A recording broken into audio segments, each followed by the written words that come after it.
Social media पर जोर शोर से कहा जा रहा है कि भारत ने इस्लामिक नाटों के जवाब में एक नया हिंदू यहूदी ईसाई क्वाड बना लिया है और अमेरिका अब ईरान पर हमला करने ही वाला है।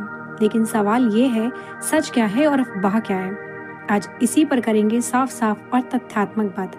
क्या भारत कोई धार्मिक क्वाड बना रहा है? सबसे पहले इस दावे की सच्चाई समझते हैं।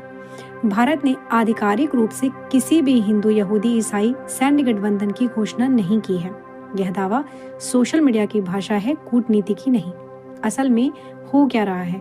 भारत के संबंध इजराइल, यूएई, ग्रीस और साइप्रस जैसे देशों के साथ तेजी से मजबूत हुए हैं। इसे कुछ रणनीतिक विशेषज्ञ इंडो अब्राहमिक अलायंस कहते हैं, लेकिन ध्यान रखिए, यह धार्मिक गठबंधन नहीं बल्कि सुरक्षा, ऊर्जा, समुद्री व्यापार और आतंकवाद के विरोध जैसे साझा हितों पर आधारित सहयोग है।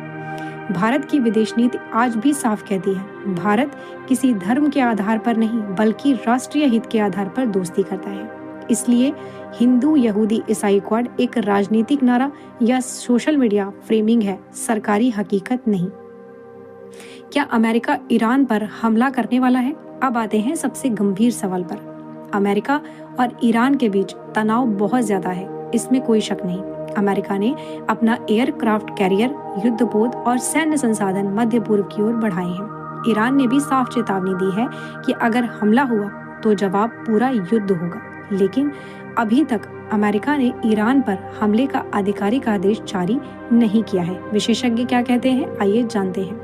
यह दबाव की राजनीति है, सैन्य मौजूदगी के जरिए बातचीत की कोशिश। सीधे युद्ध से दोनों देश फिलहाल बचना चाहते हैं, क्योंकि ईरान पर हमला हुआ तो पूरा मध्य पूर्व आग में झोंक सकता है, जिसका असर भारत, तेल कीमतों और वैश्विक अर्थव्यवस्था पर पड़ेगा।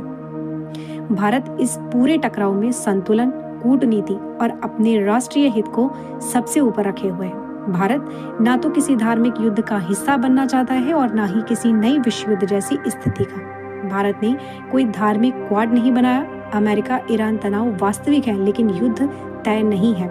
सोशल मीडिया के जरिए शोर से ज्यादा जरूरी है तथ्य।